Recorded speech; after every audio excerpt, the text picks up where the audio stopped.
परम प्रेमय शिशि ठाकुर मोर जगत जननी शिशि लक्ष्मी माँ परम पूज्यपात शिशि बड़दा परम पूज्यपात शिशि दादा आजिर भरसा आचार्य देव ठाकुर परिवार का सभी सभी के चरण में मेरा अनंत कटी प्रणाम। आज आप लोगों के सामने आलोचना करूंगा तोमार बिना सकल चावा फांका।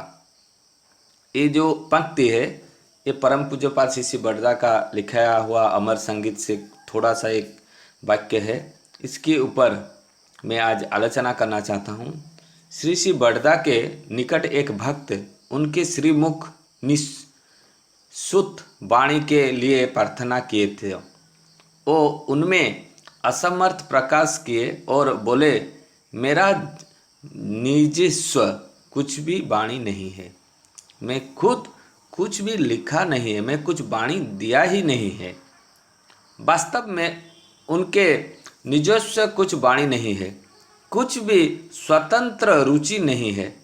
उनके जीवन में सुख दुख, पसंद नापसंद, रुचि अरुचि सब कुछ ठीक ठाकुर जी के माफिक है। जो वो पसंद नहीं करते थे उनके चाहत के अंतर्भुक्त नहीं था। उनके शिशि ठाकुर जी जैसे पहनावा था सिर्फ वो वैसे ही करते थे। परम पूज्यपाद शिशि बड़दा कभी भी खुद का मन में कुछ नहीं करते थे, जो ठाकुर पसंद करते थे वही करते थे। ठाकुर का जो पसंद था, जो रुचि था, वही परम पूज्यपाद खुद करते थे। इसीलिए तो हम लोग बोलते हैं कि जीवंत सत्यानुसरण स्वयं पूज्यपाद बड़दा। बड़दा के आराध्य देवता उनके जीवन सर्वस्व शिशि ठाकुर जी के महाप्रणय के बाद एक संगीत लिखे थे। ये संगीत क्या था? जिसके सत्संग में अमर संगीत कहा जाता है। उसमें लिखे हैं, तोमार बिना सकल चावा फांका, तुम्हारे बिना सब कुछ खाली है। इसका मतलब एक बार एक माँ ठाकुर जी के लिए स्वीट्स बनाकर लाई थी और बड़दा के लिए भी। कालिदासी माँ बोले, बड़दा तो ये सब नहीं पहनते हैं, जो कुर्ती जो सूट और ये स्वीट लाए थे वो परम पूज्यपाद स्वीट भी नहीं खाते हैं, या कुर्ता बा जो पहनने के लिए कुर्ता वो भी नहीं पहनते हैं। वो कालिदासी माँ बोली। तुरंत प्रफुल्लदा बोले, धोती बनियान और चादर के अलावा उनके शरीर में और कुछ नहीं देखा। उसी समय शिशि ठाकुर जी अपने आप कहने चले, उसका अभ्यास मेरे जैसा है।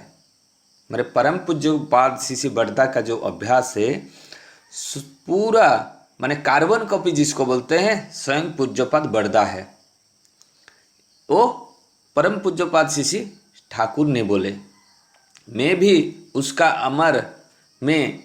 उम्र में कमर में धोती बांधकर पहनता था। कभी कभी कमर में धोती बांधकर पैदल कुश्तियाँ चल जाता था। ये स्वयं प्रभु ने बोल रहे हैं, शिशि ठाकुर जी ने। अभी जो बड़दा का टाइम है, जो बड़दा का समय है, उनका जो बात है समय, उसी समय में शिशि ठाकुर जैसे परम पूज्यपाद बड़दा अभी पहनते हैं उसी तरह ठाकुर पहनते थे, बोल रहे थे। तो शिशि ठाकुर जो कर रहे थे उनका टाइम में, परम पूज्यपाद बड़दा उनका टाइम में वो सेम ही कर रहे हैं। तो बोड़ो खोका भी मेरे जैसे कमर में धोती बांधकर कोलकाता चला जा रहा है। ठाकुर जी ये बोल रहे हैं। शिशि ठाकुर जी के स्वीकारते ही मीरा माँ को हाथ से खाने से जैसा लगता था, जो ठाकुर जी का प्रसाद लगता था, वो मीरा माँ जैसे ठाकुर जी के लिए प्रसाद लाते थे। तो उसी समय बड़ो खोका के हाथों से खाने में ऐसा ही लगता है। माने जो बोल रहे हैं कि मीरा माँ के हाथों से खाने जैसा लगता था, जो परम पूज्यपाद शिशि बड़दा शिशि ठाकुर जी से स्वयं हाथों से वो खिलाते थे। और जो इस माने प्रसंग में कुछ भक्त के मुख से सुना जाता है, पूज्यपाद शिशि बड़दा श्री ठाकुर जी को अपने हाथों से भोग निवेदन करने के बाद अपने हाथ को चाट चाट के साफ करते थे। वो परम पूज्यपाद बोरदा जब श्री ठाकुर से खिलाते थे तो खिलाने के बाद वो हाथ नहीं धोते थे। जो हाथ में लगा रहता है, जो खाना या जो भी सब्जी या दाल या चावल जो भी था, जो भी प्रसाद में जो लगा खिलाते थे श्री ठाकुर जी को, वही खाना बोरदा के हाथ में रहता था। और हाथ को वो चाट चाट कर साफ करते थे। वो धोते नहीं थे, बाद में धोते हैं, जब तक पूरा साफ हो जाता है हाथ चाट चाट कर। यदि श्री ठाकुर जी लौकिक भाव से उनके पिता थे, समग्र सत्ता से श्री ठाकुर जी को इष्ट भाव से ही वंदना करते थे।